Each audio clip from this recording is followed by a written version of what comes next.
Pakistan forum Spain کے زیر اہتمام بارسلونا میں اتحاد بین المسلمین اور پیغام پاکستان کا فروغ کے عنوان سے کرتبہ کے مقامی ریسٹورنٹ میں کانفرنس کا انعقاد کیا گیا، جس کی صدارت سید ذوالقرنین شاہ نے کی۔ کانفرنس کے مہمان خصوصی چیئرمین ریت حلال کمیٹی پاکستان مولانا عبدالحبیر آزاد تھے۔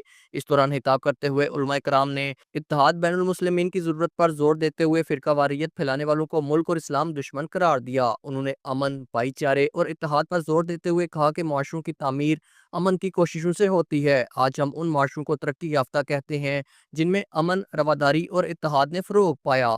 مہمان خصوصی مولانا عبدالحبیر آزاد نے کہا کہ شیعہ سنی بھائی بھائی ہیں، ان میں دوریاں پیدا کرنے والے ملک کو غیر مستحکم کرنا چاہتے ہیں۔ ہمیں اپنی صفوں میں اتحاد و اتفاق پیدا کر کے امن دشمنوں کو واضح جواب دینا ہوگا۔ انہوں نے مزید کہا کہ میری کوشش ہے کہ یورپ میں بھی مسلمان اپنے مذہبی تہوار ایک دن منائیں تاکہ اتفاق و اتحاد کی فضا قائم ہو۔ پاکستان فورم اسپین کے صدر سید ذوالقرنین شاہ نے کانفرنس کے اختتامی کلمات ادا کرتے ہوئے کہا کہ مختلف مکاتب فکر سے تعلق رکھنے والے تمام علماء کرام میری آواز پر کانفرنس میں شریک ہوئے اور اتحاد بین المسلمین پر اپنے جذبات کا اظہار کیا، جس پر ان کا شکریہ ادا کرتا ہوں۔ انہوں نے کہا کہ اتحاد بین المسلمین کا پودا مولانا عبدالحبیر آزاد کے بزرگوں نے لگایا تھا، جس کی آبیاری مولانا کر رہے ہیں۔